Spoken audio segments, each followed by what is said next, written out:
Hi നമസ്കാരം. ഇന്ന് universe എന്ത് സന്ദേശമാണ് നമുക്ക് നൽകുന്നതെന്ന് നോക്കാം.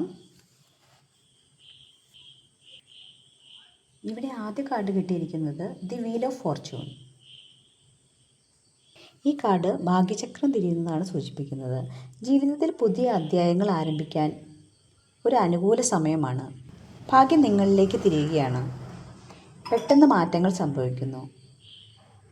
നിങ്ങൾ ചെയ്ത നല്ല കർമ്മങ്ങൾക്ക് ഫലം നിങ്ങൾ അനുഭവിക്കാൻ പോകുന്ന സമയമാണ്. അടുത്ത കാർഡ് പേജ് ഓഫ് വാൺസ് ആണ്. ആവേശവും ആവിഷ്കാര ശക്തിയുമുള്ള ഒരു വ്യക്തിയാണ് നിങ്ങളെന്ന് സൂചിപ്പിക്കുന്നു. പുതിയ സാധ്യതകൾക്ക് തുടക്കം. ആഗ്രഹത്തോടെയും സ്വപ്നങ്ങളോടെയും മുന്നേറുവാനുള്ള സമയമാണിത്. യാത്രകൾ അല്ലെങ്കിൽ പുതിയ സംരംഭം തുടങ്ങാനുള്ള സമയമാണിത്.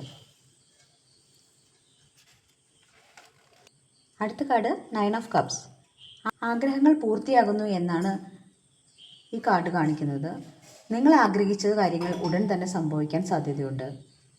നിങ്ങളുടെ സാമ്പത്തിക കാര്യത്തിലും ഏതു കാര്യത്തിലും ഒരു സമൃദ്ധിയാണ് ഈ കാർഡ് കാണിക്കുന്നത്.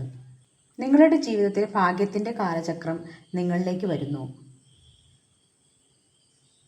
പുതുമയും ആവേശത്തോടെയുമുള്ള ആരംഭമാണ് നിങ്ങൾക്കുള്ളത്. നിങ്ങൾ ആഗ്രഹിക്കുന്ന കാര്യങ്ങൾ സാധ്യമായേക്കാം. ആത്മവിശ്വാസത്തോടെ മുന്നേറുക എന്നാണ് യൂണിവേഴ്സ് നിങ്ങളോട് പറയുന്നത്.